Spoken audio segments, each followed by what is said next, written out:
well. He can play it even if it's not just like to counter CC. Like exactly. He plays it damage. At the end of the game, he's using it to zone, create space, and move around the map. So yes, maybe game 2 or 3, if Sabo decides to pull that card out immediately, it's definitely a possibility. This Kaja ban is very interesting because for me, when it comes to the Diggy, maybe they're trying to set it up. The one thing that you have to be careful of is, as a Diggy, you don't want to face against a jungler like Kyrie that can deal out a lot of damage, because if the Diggy dies a lot, you're going to lose the stacks. When you lose the stacks, your damage isn't going to be as impressive. So this Kaja ban is very interesting. It looks like maybe they want the 1-1? In a way, it leaves some things open, right? Yeah. A lot of things open. Nolan, yeah. Nolan, Bruno, still open. Priority, we see that so often now. All right, there's the Nolan. So is this Bruno right away? 1-1. Or 1-1.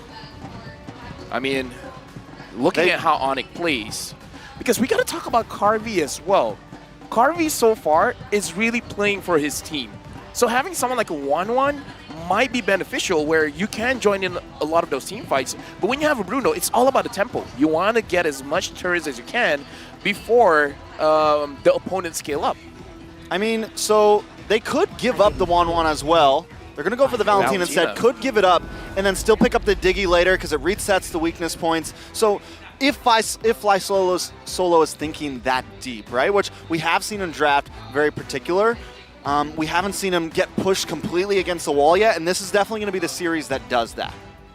Right now the question is, how good has the Valentina been in first pick situations? Because I do feel like at this point, it is a player-based kind of thing, where some players, they do so well that the first pick Valentina is definitely worth it, where other teams are like, other things are more prio. Yeah. You know, not only that, but, you know, speaking of that, let's see what these 2 picks are going to be. It looks like it is the Kadena Fredrin. Interesting first picks for Onic so far, but going back to that point about Valentina, I feel like when you look at it historically throughout M5, even back in the wild card, the thing that made the difference was, of course, who the player was and how aggressive or calculated they were in their aggression, because some players, they play the Valentina pretty passively, right? Yeah, I agree. And so if you play too passive, unfortunately, you don't get to shine as much. But then again, you're playing with the fact that, okay, how much are we willing to risk? You know, and then the whole minigame itself of what ultimates do we take, you know, across the board here. That's why when I play the Valentina, I have trust. In who? In myself. That works. Don't think, just do. Isn't that right, Trex? Yeah. If I'm wrong, then just shut up and just move on. No, you're completely right. You're completely right. Now, they go for the Bruno. They go for the Bruno. I was expecting maybe the 1-1 with the Kadena out, because you can at least kind of get away from that knockup possibly, or at least kind of deal with, you know, a little bit of the CC coming from the Fredrin. They still decide to pick up the Bruno. They give over the 1-1. Now here, I think Onic could definitely ban out the Diggy in second phase. High chance. I do agree, and at this point as well, we got to look at the Valentina. What is a value target for her on which ult that you really want to get? Right? For now, not too impactful. Yeah. Getting the Kadita's ult, sure, maybe you can burst someone down, especially because the Valentina has 2 dashes, so you can get in prime position to do massive damage. But again, it's like you said, Naisu, I completely agree. You got to be aggressive. You can't be passive. You can't be waiting on the opponents to do something. Well, you know, given how we already talked about Sunset Lover's performance on the Faramis, you know, before, I think he can be that player, right? He can make that decisive action if he needs to. And there it is, as we were kind of contemplating here. Oh, yeah. They might ban the Faramis too, honestly. Faramis already banned. Sorry, banned. That's banned out. So maybe that's, again, why Davey was like, all right, let's just go ahead and pick this up. Love the fact, too, by the way, that we have drums. Yeah. Can we take a moment here? That's drums. That is not Onic drums. Let me just say, they're all the way down there, and we're all the way up here, and we can hear this. We're wearing headsets. We're like... I have to listen to LaFell? We're like 11 foot tall. Wow. Well, at least I am. Yeah. Totally. Yeah, you are. You guys are like, what, 9.5? LaFell's the tallest caster. Yeah, he is. Well, no. He said he'd hurt me. I think you already said I was like 7 foot tall. Just now when I was standing, I was actually on my knees. True. That's true. Minotaur getting banned here. What do you think? Why were you on your knees? Yeah, no, because, you know, if the camera was on and I was fully standing at my full potential, you'll just see my groin. All right. All right, so Marty's banned as well. I think if they're going to ban the Minotaur, they probably end up banning the Tigreal as well for second ban. High chance. After that, we still need... I'm looking Arlet is not the best pick for Onic, but it could be interesting here because Boots is a setup kind of guy, right? Here we go. Imagine 5-man final slash. or 5-man penalties. We've seen it. We have. Boots has done it. Trex, you have. casted for that one. It's true. It's true. Hey, he's been Maybe imagining the a hole in Lapu. 5. Maybe he picks up the Lapu. Yeah, Lapu as well, pre-seed. Anything that's divey. Like I feel like the Lapu maybe even over the R-Lot just because he wants to. He wants to jump in. Oh, wait. Glue? Glue. I mean, we don't Khalid? see a lot of glue. Oh, Khalid? Joe getting banned out, so... Drew getting banned. What if they're just like, yo, Keyboy, you want the Kadita? This is the scary thing about Onic. It can be done. Yeah, the flex. Like, probably not, but Keyboy has shown he has an amazing Kadita. Well, that's what I'm saying. It's not Kadita. often, right? Oh, Dyro. Oh. It's not often you see the Kadita and the Fredrin on the first pick on the red side, right? For the options there. Yeah. At least now in the current state of things, but they go ahead and take up the Dyroth. I'm surprised. I think this is a great spot. I think Deusvult has to pick up the Tigreal here. But it's kind of tough, too, because Kadita's hard to get with that. Yeah. 1-1's hard to get with that. So is it even even worth going for a heavy CC? Maybe pick up something more supportive, like the Raf, or do they even play that? At this point, having Bruno, having Matilda is They're picking up the Akai, so I would say this is just a matchup against the Kadita as well as the Fredrin, but Matilda? It's open. I would even say a Rafaela might not be bad. Always on the way. But yeah, Matilda. they're going for a Matilda, Your yeah. team is picking. All right, and I'm also just kind of thinking here, in terms of the Valentina ults taken so far, you could actually make Abysm Strike work if you actually wanted to go that route, but I think the best one for now is the Kadita, especially early game. You can layer that with the penalty zone, right? You can still zone out with the heavy spin, which we see a lot of kind of junglers utilize, right? Zone them out, get them away from that retry range, and then go from there. Yeah, we definitely don't see the Akai as much anymore, but back when it was just nothing but like Akai, Fredrin, and Martis and this and that, I feel like the Akai does very well against the Fredrin. I think it's like one of the few answers That's to what I'm actually talking deal about. with it, but hold I'm on. sorry, Trex. You're Called good, it. you're good, you're good. Called it. This Let's is go. What hero is it? Keyboy and the Kadita. Gord. Good. This is my first M5 game where I get to cast a Gord game. If Onic loses, Hey, dude, It's your fault. I- it's your fault. It's definitely your no matter fault. what the predictions say, I gotta say, Oh wait, Onic. we haven't shown our predictions. Yeah, where did they go? Predictions? Can we get those real quick, please? Never mind. We're gonna go in game first. We're gonna Maybe make it next game. into a surprise. Trex, before we go into the game, what do you think about the drafts? Honestly, I like Deusvult. I think they have a lot of movement. They feel clean. Onic, the Kadita pick is definitely a little spicy. We haven't seen. I mean, Kadita has a very low win rate, low pick rate. Hasn't really been picked a whole lot. But if it's going to be on a certain side, wait, was that a Rome? Was that Keyboy Kadita there? That's what I've been saying, man. We're jumping into the land of dawn. Well, Keyboy, It flew under the radar for me. like I said, that's why I said during the drafting phase, man, this is about Onic. Onic can flex things around. Keyboy on deck Kadita. Can he use that to win? Or will the Matilda Akai combo win it for Deusvult? Okay, so I think what we're seeing here on the side of Onic is they're bringing aggression, and the thing about Deusvult is they like to slow down aggression. They like the Diggy pick. They like to try to pace things a little bit slow in the beginning, and I think Coach Yeb sees that. So we're gonna lock in the Dyroth. We're gonna lock in the level 4 Kadita. We're gonna bring in all these things to really try to bring that smoke as quick as possible. There's a lot of damage potential coming in from Onic, let me tell you that. Keyboy first item can be that Genius 1, and having Sans on this Gord, being a setup as well as reducing the opponent's magic resist, like it's gonna be a lot. For Onic, they have potential early, mid, and even in late. They got the 1-1. Like damage all around. Yeah. You give plenty of time to allow CW to build up here right on this 1-1 later in the game, but also a lot of this setup potential from both teams. Onic is kind of scary early on, right? Especially knowing once that level 4 spike comes in, having a Gord there available to you, you're pairing it up with a Kadita. The damage potential early on is what the biggest obstacle right now for Deusvult is here as they get it situated. I want to say this, luckily, ooh, wait a second. Okay, they're already going to use the heavy spin on Kyrie and Boots. Going to lock him down under the turret. Oh. Kyrie is taken out. First blood for Deusvult here. All leading into that turtle 20 seconds away. Something to note as well, Manchester was level 4, Kyrie was level 3.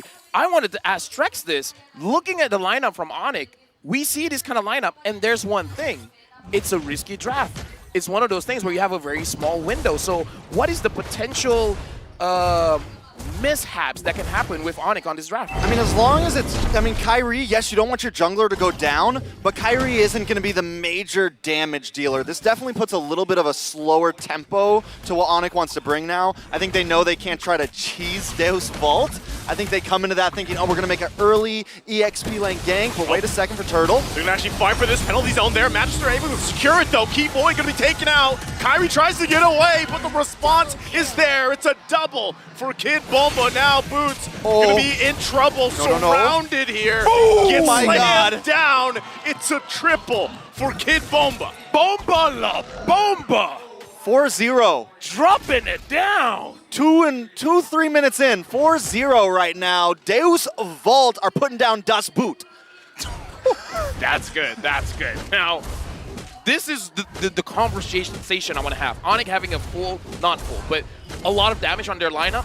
The moment their front line can't do much, the team has to work very creatively on how they can engage into a fight and then having a clean team fight, because that's one of those things. If one part of the equation crumbles, the whole map falls apart. And literally, all of the equations are crumbling. Boots, the Dairoth, who you want to be aggressive at first, with something.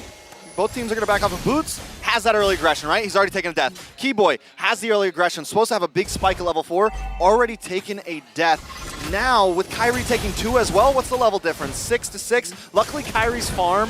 Oh, wait a second. Heavy spin already going to be used by Magister. Sawo there, though, help him out with the guiding wind. So they disengage. But yeah, your points there, Trex, you know, it's going to all fall into place here, really, on how they deal with those power spikes. And so far, Devu's done a good job. Yeah, I kind of feel like isolating the frontliners is going to be very good, because if frontline can do well, not much can be done. Sawo finds Kyrie, but CW is there to back it up. Now the other question is, Deusvult, how do they proceed from here? Should they increase the aggression? Like, where should they assert their dominance? I think definitely assert dominance as much as possible in this early game. I think you come into this thinking that you might not have a good early game, and now that they do, they need to keep up the pressure, because what did we start all this with? Onic? Oh, there's the aggression. Taken out so quickly there. Snap of a finger, Keyboy, now the second death. Second Turtle going to be up here too. Kid Bomba keeping Boots at bay. Rest of the team putting pressure on Kyrie on the purple, so that's just going to be a Turtle going to the hands of Devu for now. Onic just trying to scrap to stay in this game. Again, the lead for Devu, 2.2K ahead. Yeah, I'm looking at the top lane as well. I've been looking at especially the mid laners, how they've been rotating all over the map. It looks like Sans, he has to man-to-man defense against the jungle. So he's been checking the purple buff quite a bit, looking at the orange buff every once in a while to understand where Magister is. So I kind of feel like for Onic, they're mid laners now. Oh, gonna get caught. No. Locked down once again. And it's just like earlier as he's taken out in a split second. Onic struggling here. Trace, we got to talk about Keyboy's positioning. He was nowhere there. I know, and Deusvolt's picking it apart. They're seeing those cracks in the armor right now, and they're just finding them one by one by one. I think Onic needs to actually slow down. They're the ones who, and even this, Kyrie's positioning, yes, he should go for this, but it is very risky at this point with a 3K gold deficit. I just like that Deusvult, they have the understanding that they're in the driver's seat, and they're not slowing down. Yeah, even with this, you know, again, what can you commit? Kyrie has to get back. Still, as they work around this deficit, they work around this lead, they're trying to just buy some time. At this point, your plan for the power spike early game has been stopped, right? So Onic, how do they deal with this? The other challenge for Devu with the lead that they have is to make sure that it doesn't slip out of their hands as the game progresses. So my question is actually for Naisu, when can we expect Sans to start dishing out the damage? Does he have to wait for 2 or 3 items? Usually, I would say, you know, 2, 3 items. I would say the 3, right? 3, because yeah. Now they're behind. Yeah, now that you have Keyboy here, usually the interaction works out well, right? All he's got is the locked-in item for the Enchanted Talisman. Now, the interaction should be, okay, who's going to reduce some of that magic resistance and then work from there? This could be Kid Bomba. That's what they're going to go for, the Mystic Gush. But the kill goes to CW as they clear it through. Finally on the board for Onic. All right, a little win for Onic there, and that's going to be important for them. One of the big, I think, things that's going to seal the deal here is if Deusvolt's truly in the driver's seat, is this Turtle and the next Lord. As I mentioned, even with Kyrie maybe not doing that great. Ooh. Oh, they're going to go for it. Circling Eagle going to be popped down. Still, Sawa taking so much damage. Has to back off. There's the air time. Magister going to pop the heavy spin. But he's zoned down Sands with a Mystic Gush once again. Kairi will get the turtle here. Onic now fighting back into this game, lowering that gold lead. We talked about this before the game starts. Onic does this. They'll be like, oh, you guys have a chance, and then all of a sudden 1 or 2 items, and then they make the change. I want to point out, when you asked about the itemization earlier, Keyboy did just pick up the Genius Wand before that fight unfolded, and that's what I was looking for, right? The interaction with the Gourd and the Kadita, it took them a little bit longer. They need a little more time, but now that you have that, right? You have the Genius Wand there, paired up with the true damage from this Gourd. That's where it gets troublesome in terms of damage control against Onic if you're Deusvult. Look at this, already whittled down that gold lead. We're going to look for a play here in the bottom. Carvey going to be in trouble. Gets taken out. Sawo next as he falls as well in the bottom lane. Onic decisive in the bottom. So before, the rotations were a little sloppy. They were a little bit, getting picked off one by one. But once Onic starts to come together as a unit, now they're the ones catching those weaknesses in Deusvult. I gotta say as well, while Nice was talking about the item signs, getting that lightning truncheon, it's very special to see how Onic, they have this discipline that the moment they get what they want, their entire personality in game changes. I don't know, man. Onic, even, I don't know how they do it, man. Like, how do you have Boots, who's 0-1, still come in and just unloading damage? Keyboy, who starts the game 0-1, 0-2, just unloading. Deusvult, and it doesn't feel like Deusvult is doing anything incredibly wrong here. Exactly, I agree. But Onic is just kind of outclassing them in some of these team fights. So what does Deusvult have to do now? Because the goal lead isn't that different. Like, it's not 1,000 different, so should they move as a team as well? Because I see that difference between Deusvult and Onic. They're playing. One thing that they're doing well is keep our eyes on Kid Bomba. He's taking some off-lane towers. He's trying to make sure the lanes stay even. And as long as they can do that, what it's going to come down to is these Lord fights. And I still think Magister has a good opportunity in trying to zone Kairi away. But the way he approaches these, the way his teams and Carvey approaches these fights is going to be critical in them. I kind of feel like at this point, they got to focus on Keyboy as well as Sans. Take them out first, because if not, you're going to take way too much unnecessary damage. Because the poke coming in from Onic is much stronger than Deusvult. Well, even this already, the poke potential coming through. Lord still going to be worked on. Circling Eagle used, but no commitment. Conceal going to be next. Keyboy looking for his own setup there. Going to get spotted out though. Goes in. Won't be able to land it just yet. Finds one still. Heavy spin also going to be utilized. Mystic Gush comes down. They find him, but Magister gets the Lord. They're still going to have to win the fight. Boots, everybody alive from Onic. Kid Bomba went down, but Deusvult secures the objective. Let me just say, that was an amazing play coming in. Deusvult, sure, Kid Bomba was sacrificed, but Magister secured the Lord, even through all the poke coming in from Onic? And what was the questions we were just having? How is he going to deal with Kairi? Yeah. Can he match with the S tiers? And right now, Magister definitely performing, even at a deficit, even at having an issue, he's able to secure possibly one of the most important objectives right now. One of the interesting as well for the Akai here for Magister, he has the Azure Blade to make sure that he's top on mana. Very interesting build by him. Yeah, those guys, when we talked about in the interview, they said to watch out. Now the bottom side going to be the focus. Once again, Kairi going to get caught out in trouble here. Let's see the response. Sawo, though, taken out really quickly. Still Magister there on the back side. Boots going to be taken out. Lord finally works on. Heavy spin comes down. CW, though, still alive amidst it all. Carvey will get taken out. How is Onic still fighting back? Kid Bomba comes in, jumps in. Kairi, though. Magister one hit away. It'll be a double for Kairi. It's Kid Bomba left alone, but he gets taken out. Everybody gone from Deusvult. It's a wipeout. How long was that team fight that we see 2 ults from Kairi? Yeah. Right? 2 Appraiser's Wrath. He did it the first time to start things off, and then the second time as well. And like I said, Deusvult, find a way to deal with Sans. Find a way to deal with Keyboy. Because they got CW and they still lost. So there was a critical point in that team fight. Carvey was getting some free shots. He tries to get the person that's pinned. I can't remember exactly who it was. I think it was Boots. But he has to walk into the Magic Gush to do it. Yeah. So he's kind of like trying to play it, and then he dashes away, but he takes too much damage. And then finally, he gets burned out. And that's just, I think that was the big critical moment where that team fight turned around. CW as well, because we got to talk about how Akai's heavy spin works, because there are portions where you can use your skills. And what CW used was the Wind of Nature. Yeah. And that was enough to keep him surviving against Carvey. Yeah, and technically he should have been taken out, right? But the fact that the way that he utilized the Wind of Nature, able to survive that longer, bring the fight further on, and then, yeah, you're working against that Mystic Gush, right? It's a long beam that you have to kind of work around. No wonder you like this hero. Hey, it's kind of good. yeah, It's kind of good. Sometimes. Sometimes. You know, there's. Yeah, let's not talk about that. I know we don't want to talk about that, Trace, right?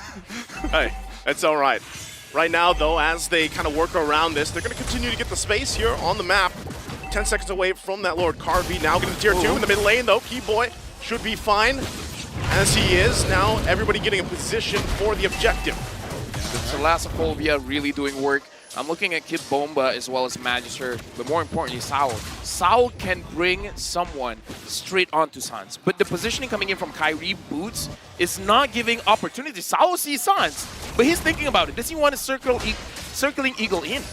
You know, I gotta say, what Deusvult's doing very well right now is consistently attacking those side lanes. They just sent Carvey over to take the tier 2 in the bot side, and that is gonna be one of the things that maybe helps them out, helps them hang on to this game and push it to the late.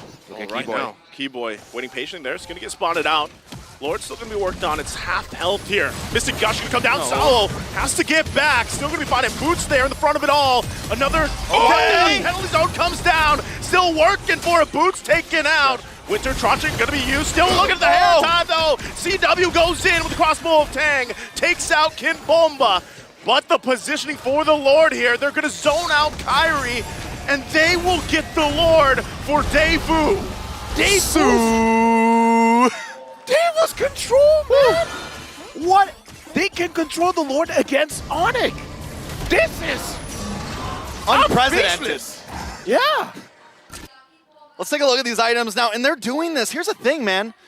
They're doing this with a gold deficit. This is something you only normally see from the likes of Blacklist, AP Bren, Onic, you know, Geek Fam, whoever, top S-tier teams, right? Not from the Dark Horse. And right now they are showing that they're willing to take those 50-50s. They're willing to take those risks, even when they are behind 3K gold. Hey, Dark Knights, man. Put them there with the best right now, because they're still here in that upper bracket. And right now, they're doing a great job against Onic, despite that lead that they have. Gonna go ahead and clear up this tier 1, the Lord up on the top side. Right now, for Onic, they have a goal lead, but Deusvult, they definitely have the prio in the positioning all around the map. They're controlling this very, very well, and I feel like Deusvult, they're playing this well because they're able to bait out a lot of key skills coming in from Onic, and then once they use that, they find that window to strike. All right. Well, already gonna use Mystic Gush, though. This Kid Bomba should be fine, quite tanky himself, but this is a lot of checking here with the kit that Onic has. One of the great things, too, about having a Gourd is the ability to clear these lanes pretty quickly, right? As the game goes on, it's a great high ground defense hero that lets you keep control of some of these lanes, some of these minion pushes in. Okay, so as this game goes on, I'm trying to think if we get into that 20-minute mark, if we get to that 60K gold mark, you know, where does everybody stand? Look at the damage it's dealt from Sans. That's my boy. Literally almost double of what Sunset Lover's doing. CW falling right after that, but into the late game, right? Carvey, we know he's going to start chunking. I feel like Boots will slowly start to fall off, will slowly start to have less impact, as Kid Bomba's going to have a much larger impact in these objective fights. Here's the thing, though. If CW never gets picked off, he is going to consistently capitalize on Kid Bomba. He's going to consistently capitalize on Sawo every time they try to do that circling eagle in. Yep. So they need to be careful about CW and keep tabs on him in these team fights. All right, gentlemen, now we got to talk about the proactive play, because Deusvult, they have been doing very well at the Lord fights. And already a flicker being used. The question is, what is Deusvult going to be fighting for? Because if they keep fighting for the Lord, it's always going to be a risk.